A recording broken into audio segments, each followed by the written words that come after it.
हरे कृष्णा। जय माता दी। प्रिय भक्तों, आज चैत्र मास कृष्ण पक्ष का छठा दिन है और आज हम देवी भागवत महापुराण के छठे अध्याय की कथा का श्रवण करेंगे।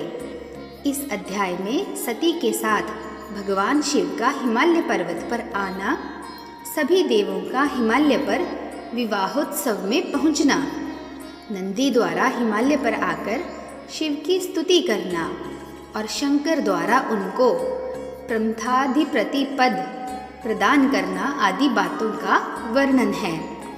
तो आप सभी इस कथा को बड़ी श्रद्धा से सुनिएगा और यदि आपको यह कथा पसंद आए तो चैनल को लाइक, शेयर तथा सब्सक्राइब अवश्य कीजिएगा तथा कमेंट्स में जय माता दी अवश्य लिखिएगा।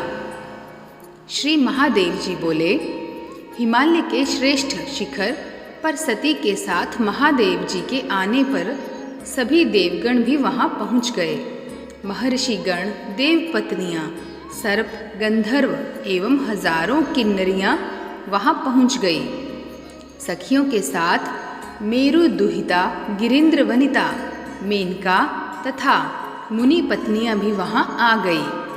परम आह्लादित देवताओं ने आकाश से पुष्प वृष्टि की। मुख्य अप्सराएं नाचने लगी और श्रेष्ठ गंधर्व गान करने लगे। सभी स्त्रियां समारोह पूर्वक विवाह से संबंधित मांगलिक कृत्य करने लगी और सभी प्रमथ गणों में प्रसन्न होकर भगवान शंकर एवं सती को प्रणाम किया और वे ताली बजा बजाकर नाचने तथा गीत गाने लगे। तदनंतर सभी श्रेष्ठ देवगण सती और देवेश भगवान शंकर को प्रणाम कर तथा उनकी अनुज्ञा प्राप्त कर अपने अपने स्थान को चले गए। मुनि श्रेष्ठ उसी प्रकार अन्य सभी लोग प्रसन्नता पूर्वक अपने अपने स्थान को चले गए तथा मीना आदि स्त्रियां भी चली गई। परम सुंदरी कोमलांगी सती को देखकर मीना मन में सोचने लगी कि जिसकी यह पुत्री है वह माता धन्य है।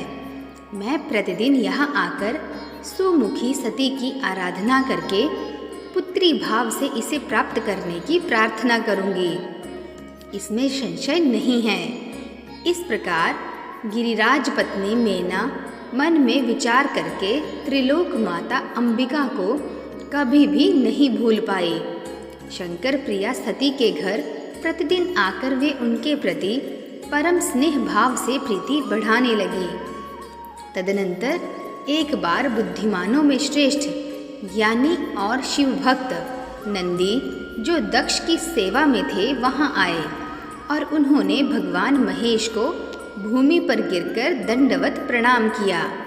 वे बोले, देवाधिदेव प्रभु, मैं प्रजापति दक्ष का सेवक और ब्रह्म ऋषि दधीचि का शिष्य हूँ, जो आपके प्रभाव को जानने वाले संत हैं।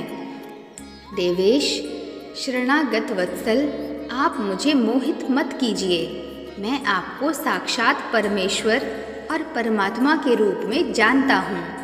मैं सृष्टि, स्थिति और संहारकारिणी भगवती सती को मूल प्रकृति के रूप में जानता हूँ।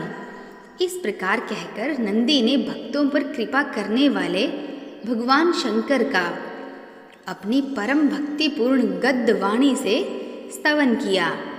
नंदी बोले, हे शिव, आप त्रिलोकी के आदि परम पुरुष हैं और समस्त जगत के सृष्टि, पालन एवं संहार करने वाले भी आप ही हैं। देवश्रेष्ठ, वरदायक, भवानीपति, आप ऐश्वर्य युक्त, युवक, वृद्ध और एकमात्र ब्रह्मा हैं। हिमत वल कांति से युक्त, शशि समूह को पराजित करने वाला और अर्धचंद्र धारण किए चंद्रमा के समान 5 मुखों वाला सुंदर आपका स्वरूप अचिंत्य है। निर्मल नागमणि से सुशोभित सर्परूपी आभूषण को सिर पर धारण करने वाले और ब्रह्मादि देवताओं के द्वारा पूजित युग चरण कमल वाले आपको मैं नमस्कार करता हूँ। इस पृथ्वी पर जो व्यक्ति निरंतर भक्ति अथवा अभक्ति पूर्वक भी आपकी नित्य पूजा करते हैं, आपके नामों का संकीर्तन करते हैं और आपके मंत्र का निरंतर जप करते हैं, वे आपके चरणों की सन्निधि प्राप्त कर निरंतर स्वर्ग में रमण करते हैं। हे प्रभु, हे पशुपति, आप देवाधिदेव को छोड़कर दीनों पर दया करने वाला और कौन है? श्री महादेव जी बोले, हे मुने, नंदी की ऐसी स्तुति सुनकर भगवान शंकर उससे बोले, नंदी, तुम्हारी क्या इच्छा है? मांगो, वह मैं तुम्हें दे देता हूँ। नंदी ने कहा, जगदीश्वर, मैं आपका हमेशा निकट रहने वाला दास बना रहूं और अपनी आँखों से नित्य आपके दर्शन करता रहूं, यही आपसे याचना करता हूँ।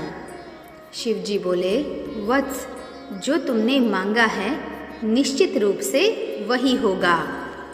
अवश्य ही तुम हमेशा मेरे समीप निवास करोगे। पृथ्वी पर जो मानव इस स्तोत्र से भक्ति पूर्वक मेरी स्तुति करेंगे, उनका तीनों लोकों में कभी अशुभ नहीं होगा। इस मृत्यु लोक में दीर्घ काल तक रहकर वे अंत में मोक्ष प्राप्त करेंगे। महामते, तुम मेरे इन प्रमथ गणों के अधिपति होकर मेरे इस शिवलोक में निवास करो। नंदी, तुम मेरे प्रिय भक्त हो। श्री महादेव जी बोले, मुनि श्रेष्ठ, इस प्रकार वर प्राप्त करके भगवान शंकर के प्रभाव से नंदी शिव के गणों के अधिपति हो गए। तो प्रिय भक्तों, आप सब भी प्रेम से बोलिए, जय माता दी। ओम नमः शिवाय। कल हम देवी भागवत महापुराण के 7वें अध्याय की कथा का श्रवण करेंगे। मिलते हैं नेक्स्ट वीडियो में। तब तक के लिए जय श्री कृष्णा। नमस्कार।